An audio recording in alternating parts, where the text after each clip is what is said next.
Installing an engine preheater, a block heater, on my M923, and I'm going to go ahead and use the remote hose style.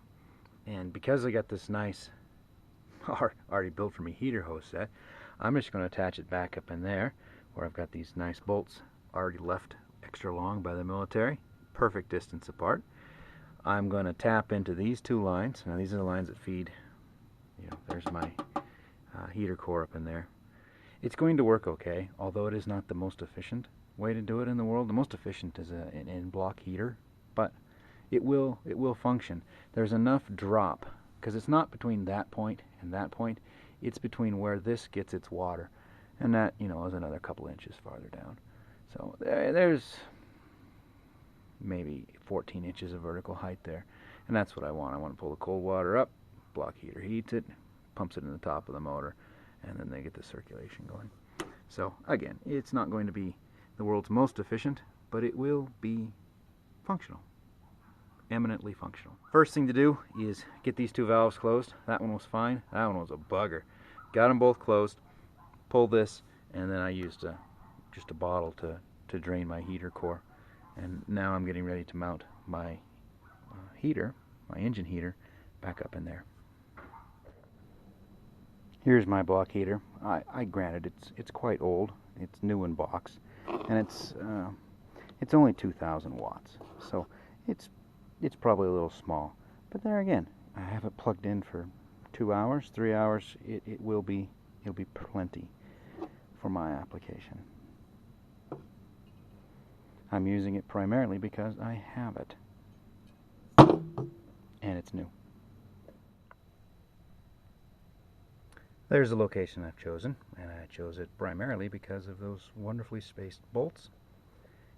Putting nuts on the backside could make it interesting if I forget I've done this, and I ever have to take out what those bolts are attached to in the cab.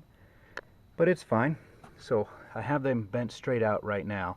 Once I get the heater clamped in there, I will bend them, the rest of the way over, so it's basically right here in line. Get it a little farther away from that exhaust pipe, though it shouldn't matter at all. And then it's a basic straight shot through. I'll probably reroute the return line instead of down in here where the incoming line comes from. I'll reroute the return line up along the bottom of the reservoir tank. So other than that, there'll be no change in the truck's plumbing.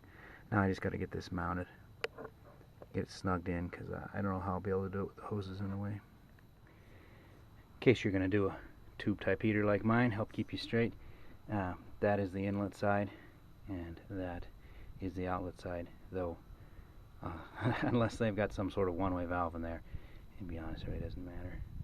I'm going to go ahead and use that as the inlet side. Now my little heater here is going to take off down there at the bottom. I'm going to splice this right here, because it takes a T, and I'm going to get it as close to my heater as physically possible. When it comes to the outlet side, I'm going to tee the outlet side up here as far from the heater as physically possible. And my hope is that I won't end up with the heater recirculating through the heater core, though I'm sure to some extent that is simply going to happen. That's fine. Like I said, this isn't the most efficient system in the world, but it will be completely functional and useful when done. So I'm going to go ahead and start running new lines. These lines are okay, but my truck is completely commercial, and to have a line fail in the middle of an operation or a wedding or whatever would be inopportune. So I'm going to go ahead and put new hoses on. Now we got it plugged in and warming. And yeah, you're never supposed to tap in to both heater lines for fear that they'll just bypass the heater core.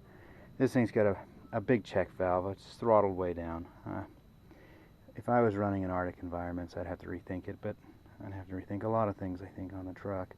So it's going to be okay.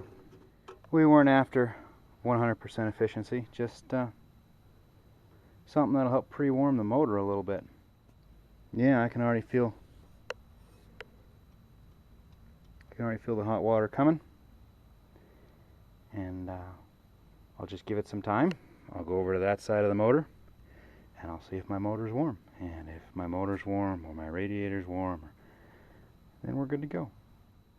Not perfect, but I used what I had.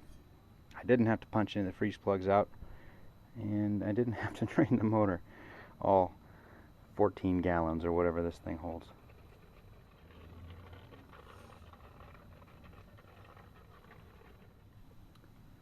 That's what I like to see in here. Just a gentle bubbling. Ooh, getting heat out this far already. That's not bad. I wonder if we're getting any heat on the other side of the motor. Well, it's been about an hour and a half, and that whole side of the motor is hot to the touch. Radiator didn't get hot, so we are circulating inside the engine block and not directing all of our heat through the radiator, so it's going to work fine.